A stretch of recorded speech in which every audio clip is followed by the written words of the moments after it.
Hey students, welcome to Unit 5 of Digital Design Fundamentals. I'm going to reveal this unit right this moment, and oh, why is it not letting me? Show topic. There we go. Takes a moment, got a little bit of a hiccup. This particular unit we're going to focus on layers and transparency, and I have instructions here. I want you to read the layers and transparency section in your textbook. Here's the textbook web link, and the instructions talk about what's due. I'm going to move this over here real quick. Obviously, you want to do your reading of the textbook and then review examples of layers and transparency. I provided that. We have one unit example for this week that I'm going to reveal, show. And this is the example, student example,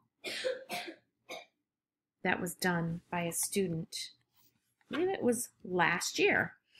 She was given text, and I provided her with a vector image of these little dots. You can see how small they are, and they are transparent. And what you can also see all around it is there's many, many layers. There's some transparency. There's building of elements, and that's what I want. That's my challenge for you for this unit. Okay, so review your text, look at some of the examples, and then complete the exercise, which I'm going to go into in a little more detail. And then there's a quiz for this week. It's going to be covering point, line, and plane, framing, scale, rhythm and balance, figure ground, and texture. I'll have to add that into that. It seems like I've overlooked that. So there's texture in that as well. So for layers and transparency, the application is using multiple original and provided elements. And what I mean by that is I give you a vector graphic, and the other elements, I urge you to go to the stock photography websites that I provided, the vector websites I provided in the above units. I go up here, you can see all of those in Unit 3. There's some Adobe stock, free vector, never pay for stock photography in this class. There's some more here. Pexels is one of my favorites, but Vecteezy and free vector graphics up here. These are some sites that you should all be visiting regularly now. I guess I could pull them into every unit. I hope you will just be able to scroll and toggle back and forth and go to those earlier units to obtain those vector graphic websites. Thanks so much on that.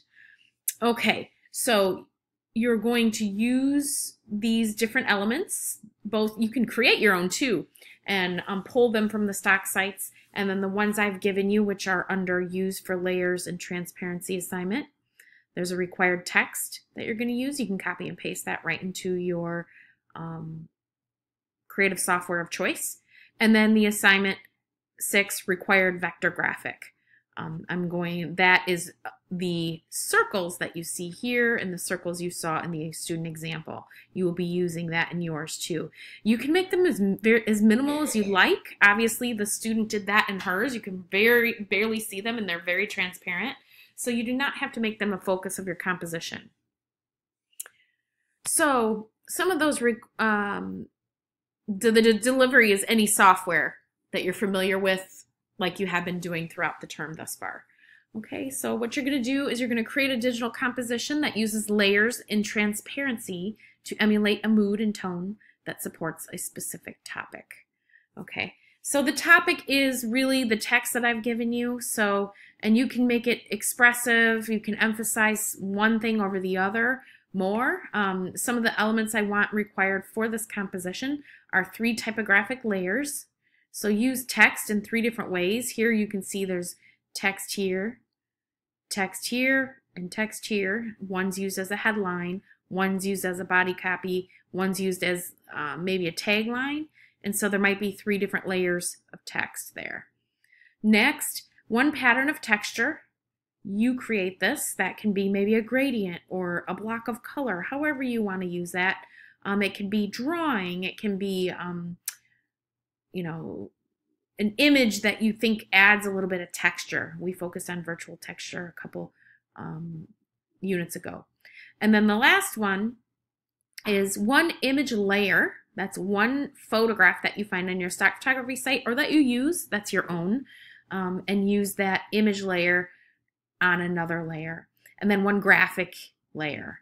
So the texture can definitely be a vector graphic, but the one vector graphic layer I'm requiring of you can be a separate layer, and that's also here.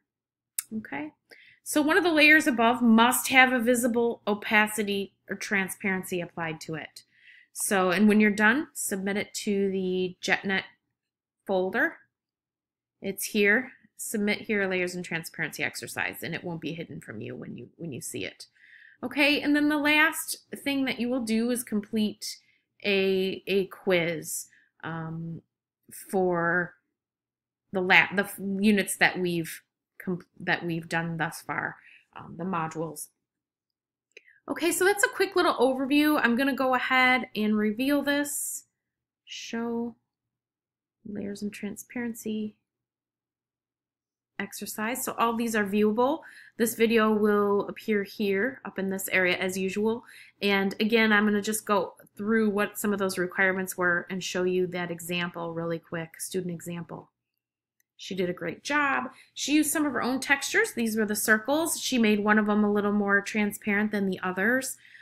This is easily done in Photoshop. If you're not familiar, if you're not using Photoshop, that's fine too. Pixlr, the free web app, will also give you the ability to use layers. And then here's some of the text. There's text here on the one layer, and you can see some text in very transparent manner used behind here. These little circles, again, are the vector graphic that I've provided. You can make them any color, paste them within another layer, and make them transparent. I want to see some obvious transparency in the composition that you guys create. So enjoy this. This is a really expressive piece.